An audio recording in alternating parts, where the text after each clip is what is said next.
Overthinkers of Reddit, what unlikely scenario actually came true that you were completely prepared for because you are an overthinker? My boyfriend, who has zero history of seizures, narrowly escaped dying from one because my overthinking led me to break into his house when he didn't answer the phone. My overthinking had begun a few nights prior. He mentioned that he bit his tongue in his sleep and woke up with a bloody pillow and sore mouth, but he had no memory of it happening. That for some reason led my overthinking brain to question, wow, did he have a seizure and not realize that he has zero history of seizures, and we had been together multiple years, didn't live together but spent nights together, and I had never seen a hint of a seizure, but for some reason, this stuck in my mind. Fast forward 2 days. We usually don't hang out in the morning because he likes to sleep in late, but on this day we had an appointment to go see a specific dog at the shelter I was thinking of adopting. He wouldn't answer the phone that morning. I called multiple times before I went to his place, but he never picked up. I started getting a bad feeling but quelled the he's having a seizure thought, because that was clearly so unlikely. Meanwhile, making an action plan for that very scenario, I got to his house and he wouldn't answer, so in a completely not me crazy girlfriend move, I climbed over his fence. Luckily his door was unlocked. I found him unconscious and unresponsive, lying in his back with a sticky remnant of foam all around his mouth. I jumped into action. I rolled him on his side to help curb aspiration, put a pillow under his shoulder to keep him in that position, and called the ambulance. Had I not hopped the fence to get in, had I not driven over when he didn't pick up the phone, had we not had plans to meet up hours earlier than we usually did, he would have been dead by lunch. His kidneys were already shutting down by the time he reached the air. If he had never mentioned biting his tongue in his sleep, I don't think I would have been overthinking at all. No crazy worries about seizures would have pushed me to go over and find him. Turns out to be a weird brain disease that's bizarrely endemic to New Mexico, kind of cerebral cavernous malformations. Several days later, after we got home from the hospital, I got a call from a friend who said the dog, against all odds, was still at the shelter, as in the very dog we were supposed to be seeing that day. I had given up hope on getting her, pushed it out of my priorities while he was hospitalized, but they had forgotten to take down my 24 hours old sign on her cage, so no one inquired about her. She's now our miracle dog and is the sweetest animal I've ever owned. My boyfriend wouldn't be alive today if we hadn't made an appointment to meet her. Not me, but my mother. Apparently at a party where my parents and their friends were playing board games, there was a realization that an hourglass was missing from one of the games they planned on playing. My mother proceeded to reach into her purse and pull out an hourglass she just so happened to bring, on the off chance they didn't have one. However, later in the night when some drinks had been had, someone accidentally slammed a drink down, breaking my mother's hourglass. Without missing a beat, she reached into her purse and pulled out another hourglass. She knew the first one, being glass, might get broken, so she had a backup ready. Now this is dedication to game night. LOL. I didn't actually plan for this, it just worked out. But one day for some reason I put the suction cup in my pocket. I can't exactly remember why. It was from a shower hook that I think broke, and I put it in my pocket hoping to find a replacement or something. Later that day I was standing around with a few friends and one friend was lamenting that his bumper was dented. He showed us and said, "I bet I could pop it right out if I had like a suction cup or something." I wordlessly pulled the suction cup out of my pocket and handed it to him. Everyone definitely thought I was creepy as heck.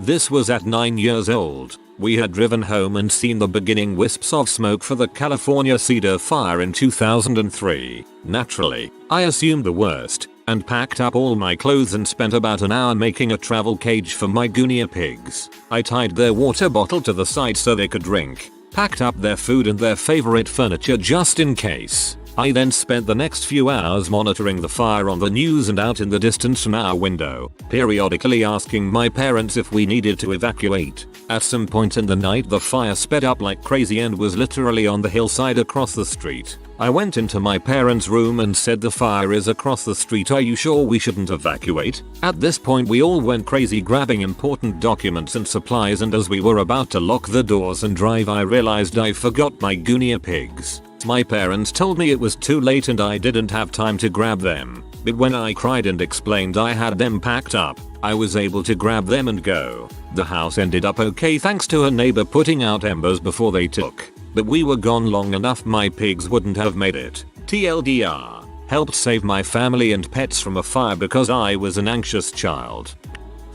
One time, I overthought the concern I had around dry vent fire. When the time came that we had a clog, didn't know, and there was a wee burst of flames I was freaking ready. I cleaned the lint trap religiously. I just had a gut feeling. I bought one of those things from Amazon to clean it and nothing came out, so don't let that fool you. If your drying times are up and there's sometimes a smell, call someone or check every possible location. We found basically Brillo pads of burnt hair inside the heating element. Stay safe pals.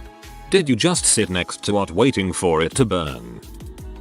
I carry scissors in my glove compartment. They came in handy when a kid tightened a skinny zip tie around my 9-year-old's finger at a park. Completely cut off the circulation. Also the other kid's mom was a nurse, so that was helpful too. Carry scissors and a nurse at all times. Ah crap, I forgot to pack my nurse. I bought and learned to use a Slim Jim, open locked cars. I carry one in my car and have been able to help no less than 10 people who have locked their keys in their car. My brother was visiting me from out of town and he needs something from Target. He called me and said an elderly man had locked his keys in his car and I was able to drive over and help. Also have jumper cables that have helped start a few stranded drivers. That's really nice of you. When my son was still a baby, we had to take an 11-hour flight. As an overthinker, I brought at least 25 diapers for him to go through. He didn't need that many, but the mom sitting close to us was very grateful when she ran out of diapers not even halfway through the flight and I gave her a few. You are a savior. Me and my wife always have tons in our diaper bag. Our son is only a month old, but he's a monster and a change can sometimes involve 4-5 diapers. I've never told anyone this, but when I was in middle school and going through puberty, I used to be terrified of getting a random boner and my fly being down accidentally. Like, I would be up in front of class and then randomly get an erection and it would just pop out of my fly, in front of the whole class, lol. It's making me laugh just typing this out. You know that episode of South Park where Jimmy keeps getting random stiffies? That was basically my life. Usually I would just tuck it in my waistband and wait for the storm to settle, but I still had the huge fear of it popping out of my fly because I forgot to zip it up. So what did I do? I started wearing my boxers backwards so that even if I forgot to zip up my fly, my schlong wouldn't be exposed. It was a pain to use the urinals, but honestly I got used to it pretty quickly. Flash forward a couple months and I was at the movies with a big gathering of people. It was basically a big group of girls and my group of guy friends. Each guy and girl paired up and made sure to sit next to each other.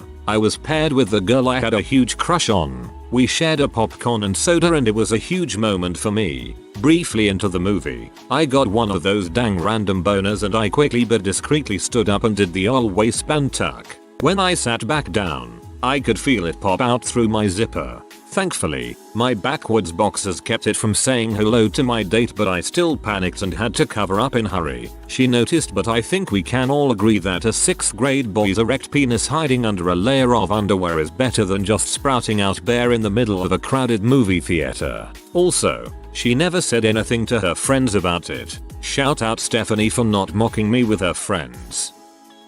I carry a fire extinguisher in my auto. I witnessed a car accident where the engine caught fire. I quickly put it out before it burned the inside of the car. Everyone survived. Went through a stage as a teenager where I thought I was psychic. I know, stupid. A friend asked me jokingly to make a prediction. I told him to get a flashlight, because tomorrow would be dark. I grabbed one myself when I got home and put it in my purse. No idea why, just did it. The next day the Eastern Seaboard blackouts happened. He still asks for predictions to this day. I always keep an open deck of cards in my backpack. You never can tell when some hold'em may be needed to pass the time. But when I was at a business conference, the bigwig who was presenting to us was having to wing it with a few things because his luggage had been lost, and he didn't have all of his materials. He had the PowerPoint deck, but he didn't have his props. He started going into explaining how he'd be able to demonstrate this statistical principle he was describing, only he didn't have the unopened deck of cards he needed. Voila! I was able to produce a shrink-wrapped deck of cards. My boss was also in the same presentation, and he was also impressed that I just happened to have a deck of cards on me, so that's nice, too. In college, on occasion, upperclassmen would randomly steal the underclassmen towels from the shower stalls and then lock their room doors, so they had to go to the bar acid. I had the idea to stash a towel in the drop ceiling tiles for just that event. Maybe a week later I became the victim of a towel snatching. However, the upperclassmen were very unhappy to see me strut out with a nice clean towel from my ceiling stash. Something similar happened to me at my sorority house, but I just showered for a really long time till they got tired of waiting. I sang and sang and sang. They were my friends and they knew I didn't mind being naked. Getting lost in a foreign country, relying on phone GPS to navigate, data stops working, had over-prepared and memorized the map of the downtown area ahead of time. You can download areas on Google Maps beforehand. It's super useful when traveling abroad. I am an amateur clarinetist. I've played in the local orchestra and the like. My son was in the high school band, also played clarinet. Prior to a football game, at the warm-up area, he called me as I was about to head to the game, saying that someone in his section had a problem with their instrument. So did I have a loaner? Now the thing about being a clarinet player is that everyone you know calls you every time they see a cheap plastic clarinet for sale at a garage sale or the like. So over the years, especially when my son was in junior and senior high, when I saw one of these for $50 or $100, I grabbed it. It didn't happen every day, but at the peak of my collection I had a couple of beta plastic clarinets in addition to the pretty good wooden one my son played. And Lord knows I wouldn't trust anyone with my good clarinets in BB&A I used in the orchestra. So I grabbed both of these plastic jobs, which actually played okay, and brought them. I pulled the one I thought was the better of the two out of the car and gave it to my son's friend. Meanwhile, he says, hey, another person ran into a problem, and I got the second clarinet out of the car. How many clarinets do you have, was my son's question. It was a proud moment. I've noticed a trend amongst some musicians to just slowly accumulate instruments. I has a friend with a couple acoustic guitars, a couple electric guitars, a pretty nice bass, a frankly unsettling number of banjos and ukuleles, and by far the largest gong I've ever personally seen. I am basically blind without my glasses, and I've always taken a backup pair of glasses when I travel. It went untouched for years, taking up valuable space in my luggage. Lo and behold, one trip to Montreal a few years ago, I just woke up one morning to find my glasses broken. No idea how it happened, and I finally got a chance to break out my backup pair. I use both contacts and glasses. I keep spare contacts in the glove box, my toiletry kit and day bag when traveling. Nothing sucks more than being out and losing vision. When I was 11, I always kept approximately 12 to 15 of some combination of pens, pencils, and markers in my pant pocket. Just liked having options and never knew what I was going to need to write on. Sometimes got some side eye from other kids though. Cut 2. At a weekend camp with a bunch of kids, I'm participating in a sort of scavenger hunt race thing. At one point our teams hits this task where everyone has to draw or write something. Don't really remember, but there's only 2 pens, about 10 people per team, and another team just showed up, with 1 pen assigned to each team. It's going slow, until you get a pen. You get a pen. Everybody gets a pen. Our team screams through the task because we can all write simultaneously, while the other team's left plodding along with their 1 pen. We eventually win. Who's weird now? I was supposed to get married at the end of May last year. At the beginning of the year, before any of the pandemic stuff happened, I became obsessed with thinking about all the things that could go wrong and how we would lose our money spent on the event. As a result, I purchased a very high coverage insurance policy for the event. As luck would have it, this type of insurance had no clause that prevented collecting if there was a pandemic. We got all of our money back. As a should have been 2020 bride who opted out of wedding insurance because only an apocalypse would keep me from this wedding, I can say that was very smart of you. Injuring my dominant hand. As a kid I had an irrational fear of having it chopped off. I spent all of grade 6 teaching myself to write and do things with my left hand. I made a conscious effort to remain as ambidextrous as possible. As an adult I broke a few fingers on my dominant hand. But it wasn't a big issue because I could do most things equally with my left hand. Anticlimactic, but it was useful lol. Have the exact same fear and have been working on training my left hand occasionally. I'm also trying to learn to echolocat in case I go blind. I found a nickel-sized lump on my 15-month-old daughter's temple, freaked out, obsessed over it, researched it exhaustively, and concluded it was a dermoid cyst that had worn through the skull. I was told by a pediatrician that it was a bone bruise that would fix itself over the course of 3 to 6 months. No imaging was needed, and I shouldn't make an appointment at the children's hospital because it would resolve on its own. I got an x-ray done anyway and the radiologist confirmed every one of my suspicions. But the pediatrician still said to wait and see because that's what you do with dermoid cysts and it was definitely not through the skull despite what the radiologist said. Made an appointment at the hospital anyway, and the surgeon swore up and down that although it was a dermoid cyst as I'd suspected, it would not be through the skull since in all his years of practice it never had been. Well, guess what? It was through the skull, and it was pressing on the membrane between the skull and the brain. A hair's breadth from breaking the membrane or pressing on the brain. A couple more weeks of waiting and my daughter could have had seizures, a brain infection, lasting damage. I overthought it and now she's a happy, healthy 3-year-old. Being a parent sounds so terrifying. Happy for your daughter, though. Nice work.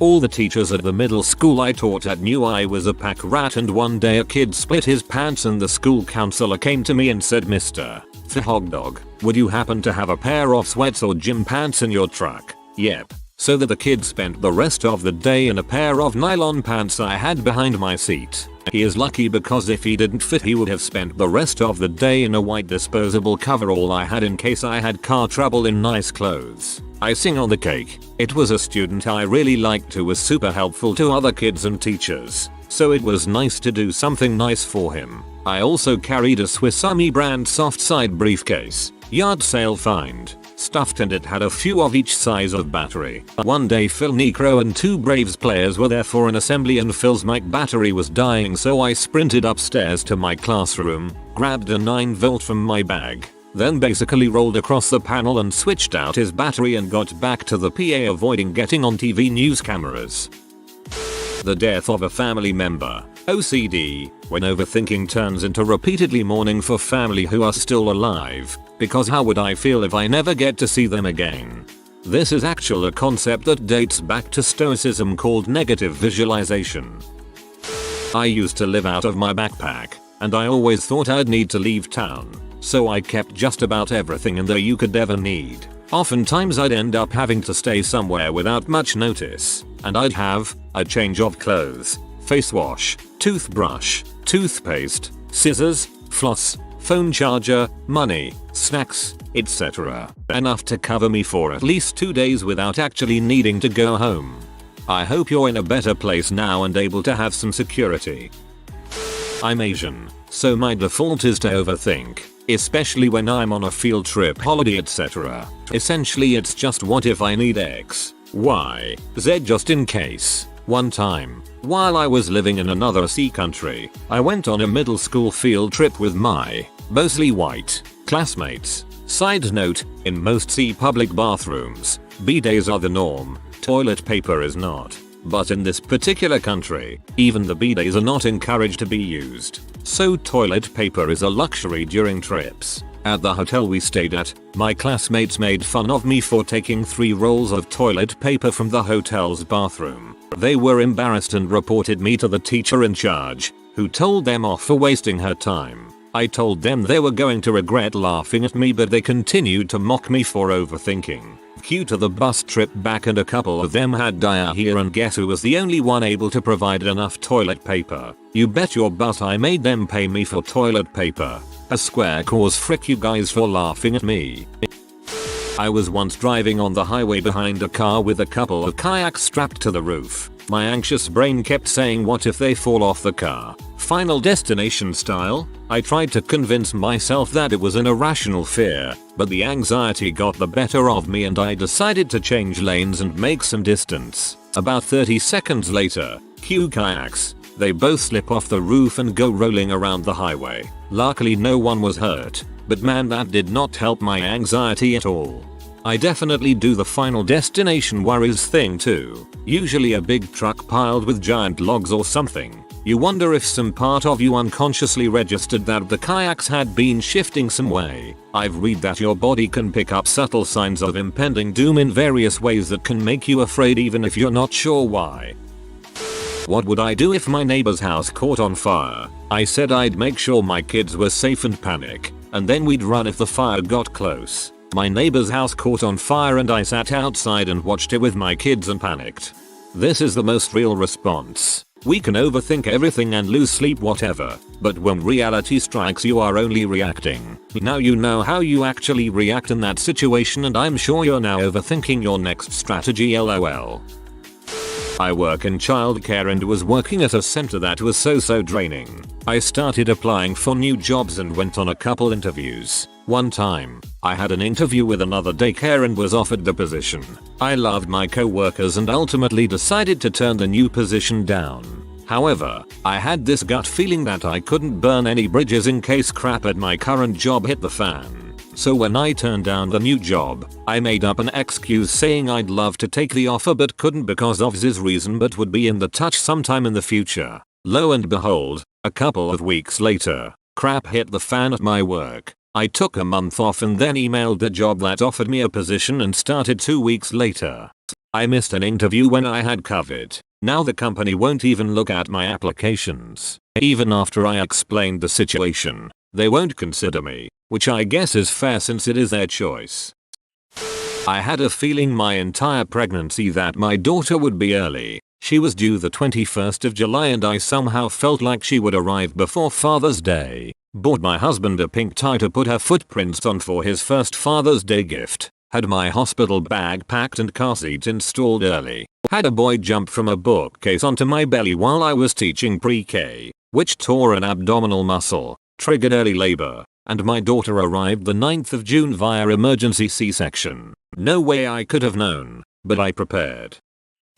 When I had a tumor removed a couple years ago I kept the surgical blow vomit bag thing they gave me just in case, in my car in case anyone ever got sick while I'm driving. Last winter I was on a third date, driving on the highway back home with her, and she was feeling like she was going to throw up.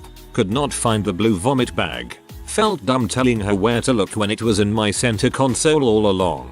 She ended up ralphing in a grocery bag that luckily didn't break. Overthought and forgot. I was on a flight back from Asia and the whole plane was Sanrio themed, so I took 2 of the cute pink bath bags that had Hello Kitty on them and put them in my car too. It's a weird thing to make so cute, but they thought of everything. If you are new to the channel, you can subscribe. I publish new videos every day. Until then, check another video.